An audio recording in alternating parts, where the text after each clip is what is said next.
Bienvenue au centre évangélique de la foi en Christ. CFC Mon Église, venez rencontrer Dieu. Voilà, bonjour, mbote na bana notre père nyonso, bana CFC, bana de la foi TV, bandeko nyonso bokozo occasion olanda biso na moment oyo ba papa nanga, ba maman, ba yaya baninga, tope baleki bisika nyonso bozwami tika Yesu Masiya Nazareth, nzambo na ndimela, oaza mokonzi moko pe mobikisi. Oya matane kuluso Golgotha, akufa seko aza na bomoi, nzambo ya zala azapa kozalaka seko na seko aotikalaka nzambe nde na tomboli ye. Na tongo leo na ngolo asali biso tokutana en famille, po toka kopesa message otokoza nango de la part du Seigneur et pour que libota na ye oeza libota ya bana nzambe tope libota basantu ba vivre bolamu ya Yesu Masiya Nazareth oaza mokonzi nazo bandela pe mobikisi na biso nzamba parcours pe ya kondimana nga nzambe ya CFC nzamba centre évangélique de la foi en Christ o wapi to saila e lokola baumbo ya pamba. Encore une fois de plus, mbote bonjour na bino nyonso, ça dépend na heure oyo okoyeko zwilanga. Soki na pokwa bonsoir, soki pe na butu, soki pe na moi, bonjour papa nanga, bonjour maman, bonjour yaya, bonjour muninga, bonjour mosali na nzambe to pe ndeko okozo kazu ya kolanda biso. Alors, nga pe ndeko na bino na ye, pona ko ya kopesa bino bonne nouvelle, ya losambo otoza nango. Bandeko nanga diable a ebi site moko ou a déstabiliser beaucoup de personnes au même moment, c'est la famille.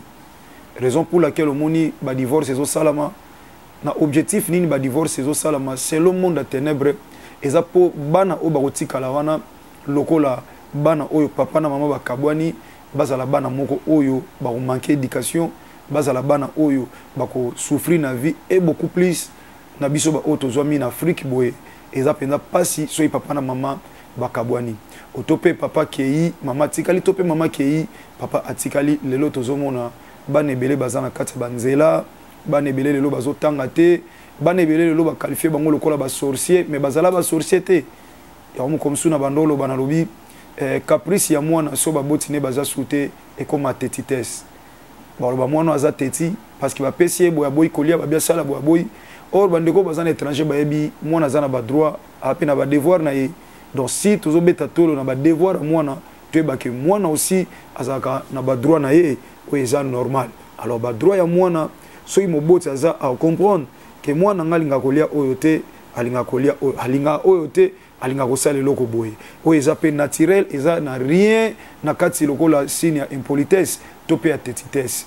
Mais oyebi bien aimé dans les Seigneur ceux qui parents zate mutazo bokola mwana amona mwana za teti amona mwana za impoli au qualifier moi na toutes sortes de mauvaises qualifications pour baboti bakoy kozalate.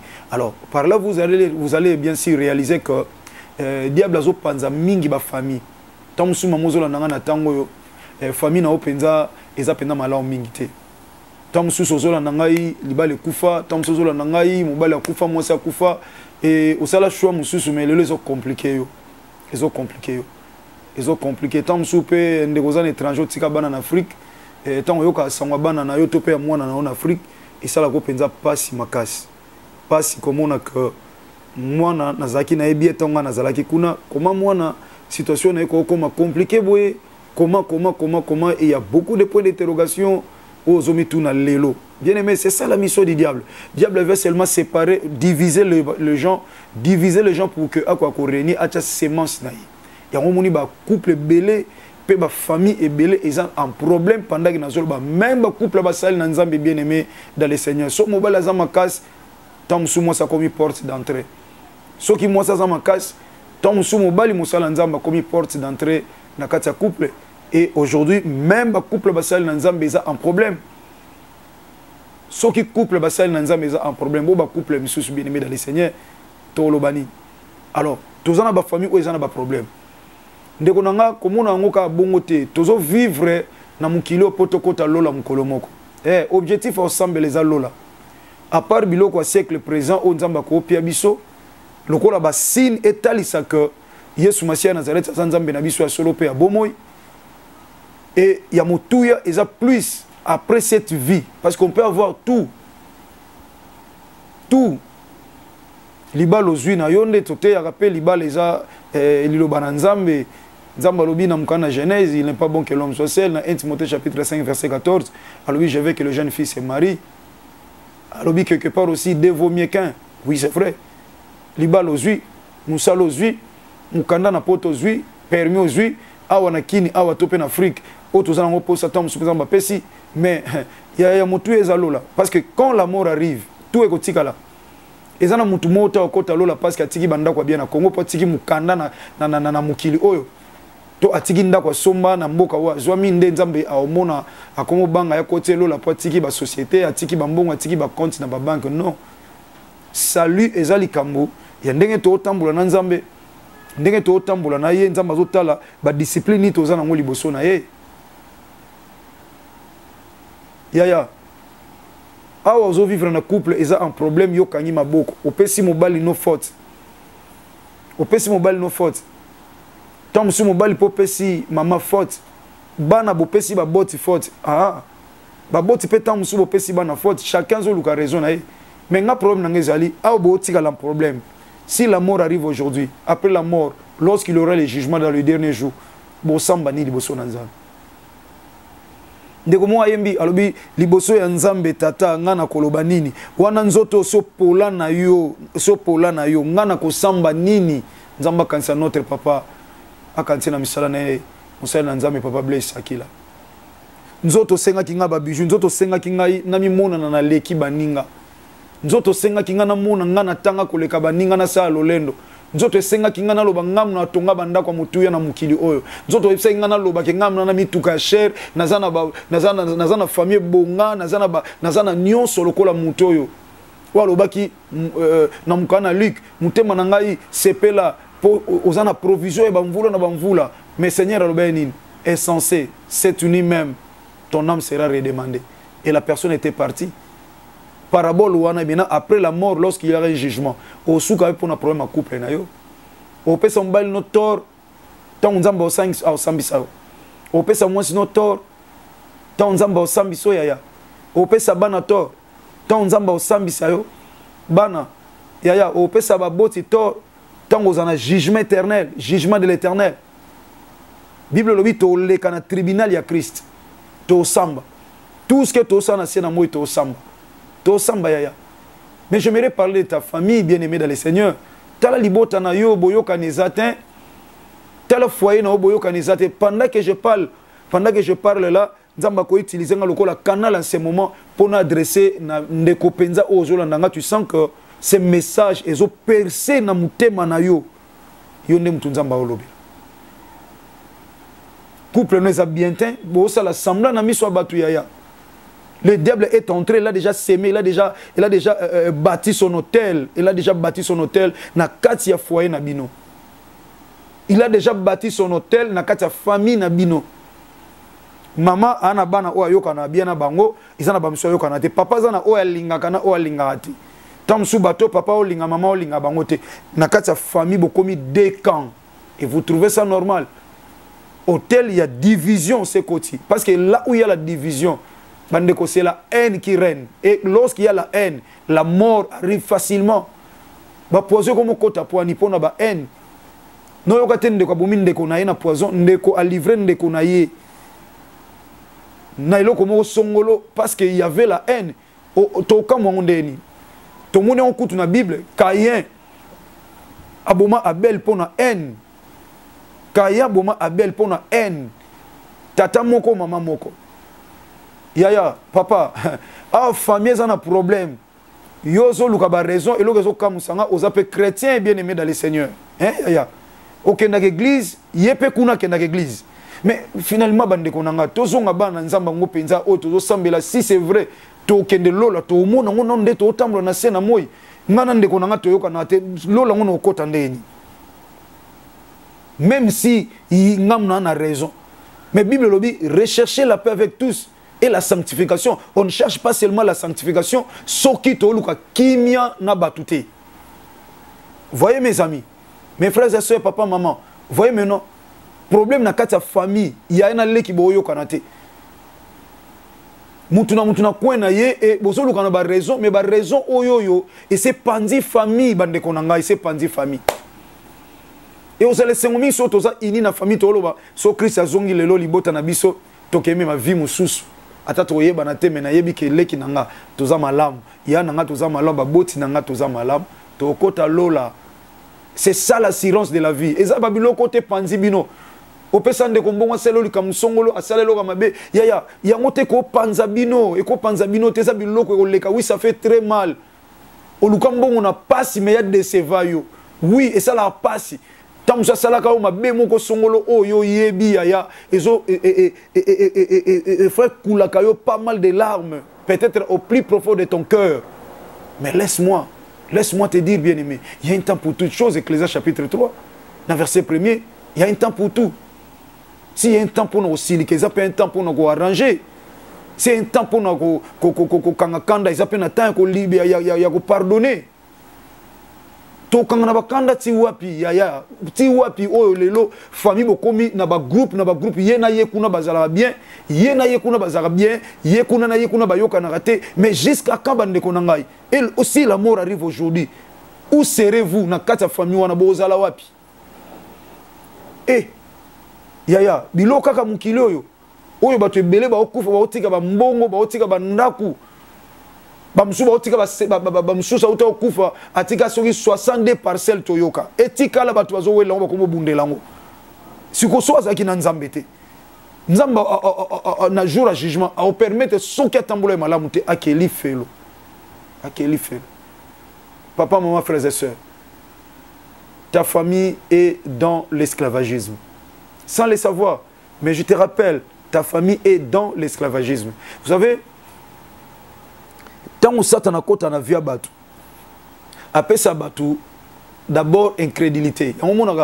Mais comment mon toit ça la moutumabe? Oui, diable a bomié intelligence, a bomié sagesse, a commis quoi agir le col un animal.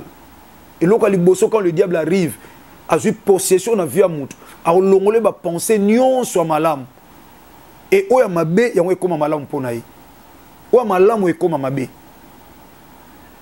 donc iloko liboso yango moni Salomon a comprendre que papa nanga zaki na onction David atambuli na nzambe benge l'homme selon mon cœur mais quelque part akeko bebisa ke zona mwasa batu abimisi mobali liboso ba bomiye aboti mwana et à vivre ba conséquences na kati ya parcours na ye nzamba privé même David a tonga tabernacle a tonga temple te mais lorsque mwana aye nzamba ebisaki mwana no muto otongelanga temple et tant et comitant Salomon Zubokondi qu'est-ce qu'il a dit Salomon ke luka nzambe avec 1000 holocaustes a 50 nzambe ni alobi Seigneur pesanga mayele pour natambu sa peuple na il savait que l'onction c'est bien tétité c'est bien intelligence c'est bien agir autrement c'est bien bon mais il a compris que sans la sagesse on ne peut rien. David était ouin, Bapakolaye et pas Samuel. Dans 1 Samuel chapitre 16, sur le verset 1er au monde, nous avons dit que Saoul, na poni mutumona libota Isaïe, kende ko wendre, babisa bande kwa David belia ba chama et simba te David ba ke jouer na désert, Bapakoliye et pas Samuel ou afanda na makola nzambe depuis sa naissance. Pene pena sacrificateur Eli. Yaya, nalina lobabwe. Yeba que sagesse sosi ba longoli yango o bando ko agir lokola mutute famille eza na esclavagisme to luka to yokana ya kita famille za la ini pona lola nanu pona lola bokabona pona biloka mukilo na famille mais biloko ngwe ko tikala ya ata yo pozwa kyango nyonso nkola liwe ko tikala okufa nga pe na okufa bien mais to okufa Bible lobi na mukana Ecclésiaste chapitre 8 verset 8, l'homme n'est pas maître de son souffle pour pouvoir les retenir. L'homme n'est pas maître de son souffle. Il n'y a personne qui peut s'élever pour dire je suis le maître de mon souffle. Non, il n'y a personne. C'est Jésus-Christ de Nazareth seul. Né à gérer souffle. Mais si tu meurs aujourd'hui avec des problèmes, osala puis après la mort, lorsque vous allez présenter dans le tribunal à Christ, olobani nande kona tondo yo kana tepo atekanga lupang. Tondo yo kana tepo akoselenga makam. Tondo yo kana te parce que azaki mabe po oza fort ou quoi que soutenir oza faible. C'est ce qu'il a été écrit, que le fort soutienne le faible. Mais pourquoi tu n'as pas fait? C'est l'obéissance, désobéissance de la parole de Dieu. Du coup, on a destiné d'en faire. Je ne m'aurais pas bien aimé dans le Seigneur, dans la qualité de frère, ok, alors, dimanche, nous avons un culte spécial. Nous continuons par la grâce de Dieu. Culte spécial d'abord pour ce dimanche 5. Et ça, prière de famille. Donc, culte, il y a prière de famille parce que mois de mars, Mobimba O, dans l'église centre évangélique de la foi en Christ, CFC en sigle, nous avons un mois de prière de famille. Mois de mars, mois de prière de famille. Parce que moi, si je me sa production, moi, si je crée la famille, mon bal appelle sa sémence, moi, ça à produire. Alors, si je beleza ma bé, attends, c'est quoi le robot? Alors, moi, ça, c'est un symbole de production. Ce qui veut dire, moi, si je me la famille est là, sous la grâce de Dieu et à son temps. Alors, il y a un mois de mars, au mois de la femme. Moi, si je peux me résurrection Christ, c'est le 3e jour. Et 3e mois, moi, na bango, nous avons moi, il y a la prière en famille. Parce que les Français, éduquer une femme, c'est éduquer toute une nation. Donc, maman, bazo représenter biso libota. Moi, ça m'a yélé à ton anda, c'est la famille. Il y a un invité bino, ndeko un étranger. Benga bandeko bana Congo. Robana bango oui, bosambe na l'église na bino, pasteur de la foi à pécher na royaume te. Boya kaka dimanche. S'il faut senga nzela ba senga, so passer dans une compréhension, baya kaka dimanche. Dimanche, boya en famille. Papa, maman, na bana. So ba boti bazate bana boya, même bos un problème. Bo supplier, bo foutre la baninga ba transport, so moyen mutu keza bo memana en famille. Boya to ça la prière, to ça na premier culte, ko banda 7h ti 9h. Deuxième culte ko banda 9h ti 11h, ti 12h pardon. Tout ça na culte en famille. Donc culte en famille, prière des familles, délivrance à ma famille. Famille na famille ba ko simbana. Attendez qu'on a zaki kuna luka bande kuna yo bo simbani to sali ba prière to bani ba prière en couple. Moi sinon bol bo simbani bo sambeli papa sambeli pour na maman, maman sambeli pour na papa. To pesi ba directive à prière après maman luka famille na yo, ke na famille, papa ke na famille, bo ke to bondeli en famille. To simbani en famille to bondela nzam. De façon que nzamba zonk sa unité na kati ya famille. Diable a sémé division pendant beaucoup de temps. Tant que la famille n'a pas de qui déjà à cause il y a séparation, il y a division. Et ça n'a pas de famille malade à cause de la division. Jésus de Nazareth ne veut pas que Yaya Abou continue bongo. Hôtel Louana, dimanche le 5 Tobou Kango. C'est César. Église centre évangélique de la foi en Christ. Ils ont commune à Sainte-Thérèse, aux routes qui m'attendent. Non loin à Sainte-Thérèse, tout ça sur Macadam. Tu n'as même pas besoin d'adresse. Tout ça est venu Bombo. Mais ce n'est pas important l'adresse parce que nous sommes dans un lieu où il est public. Donc nous sommes dans une tour qui m'attendent. À tout n'a pas d'adresse. Allo banabandeko. Bo qui est en église et pas passer de la foi Kambra. Bo qui est en porte, il y a église. Donc porte, il y a église. Au leki caniveau, ba tchaga ba blo pour leki là. Au leki caniveau côté malamoko na parcelle, il y a église. C'est dimanche 5 mars. Dimanche 5 mars 2023, Nangonga 7h, premier culte 9h, deuxième culte 9h à midi. Tous avons un centre évangélique de la foi en Christ où intercession tous avons mobilisé, comité de l'église tous avons mobilisé, membre de l'église au département tous avons mobilisé pour la délivrance il y a ma famille. Papa maman, koluka raison te to kitana biso pour famille et tongama. So famille tongami to vivre makambo sika. Bana baoyo kanate papa zo trouvango normal. Maman bana baoyo kanate zo trouvango normal. Yaya zo kanate na ndeko na lek na baleki zo trouvango normal. Baleki boyo kanate na ba yaya bozo trouvango normal. Mais ce qui y a bandité yo banda yaya parce que yo oza convaincu na molimo santu banda. Ce qui y a boyi na ye nzamba ko jija au enfer yo nzamba ko libérer yo. Hein yaya. Hôtel il y a division tongami na famille totalement. C'est un message oyo molimo santu continuer ko tcha nkati na yo.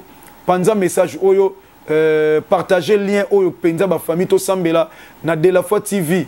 Donc au côté de la foi TV bande koza musique à partir à 7h on commence le premier culte jusqu'à 9h et le deuxième culte commence de 9h à midi. Donc là maintenant je vous invite tous ba famille au baza awa baya na église baya sur place ba ndeko bozana étranger na Amérique na Asie na Océanie na Afrique bozana na Kinshasa na ba province o bokoyi ko yate bien aimé appeler ceux qui sont ici à Kinshasa qu'ils arrivent benga ndeko nanga ozana étranger benga ndeko za présentement na Kinshasa aya ndeko zana azana étranger azana Kinshasa awa benga yelo bana kende ko représenter famille zo ba ndeko zo ba cousine zo ba cousin zo ba ndeko bokende to sambela les 5 au dimanche le 5 to bondela Yesu Masia Nazareth afin que azong sa unité na kati ya mabota.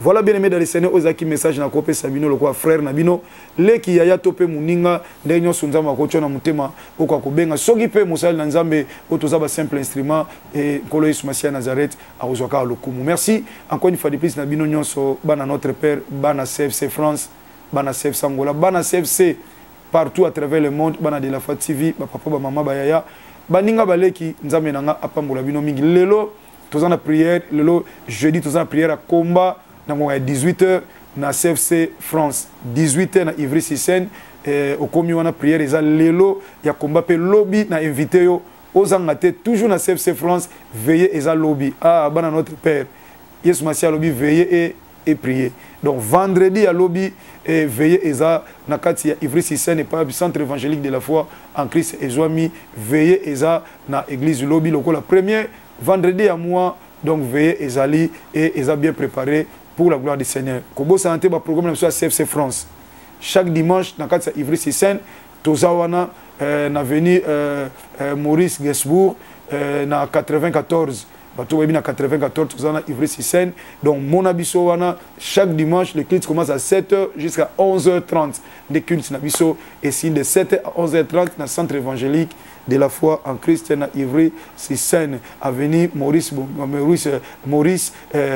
Gesbourg 94 otoyebi na 94 Ivry Sissène tozawana et lobby na bandi lelo jeudi chaque jeudi tozana culte ya combat et délivrance Codef combat et délivrance des familles à partir de 18h et dimanche tozana culte de 7h à 11h30 et premier vendredi à mois tozana veille de prière kuna tika nzamba pambola basali na nzambe nyonso ya centre évangélique de la foi en Christ France pe bana nzambe nyonso ya CFC bana de la Foi TV et partout à travers le monde tolingi bino mingi tika Yesu Masia Nazareth nzamba CFC oaza mo konzipo mobikisi na biso apambola bino tokutani dimanche pour notre programme de prière autozana. Que le Seigneur vous bénisse. Merci. Bienvenue au centre évangélique de la foi en Christ. CFC Mon Église, venez rencontrer Dieu.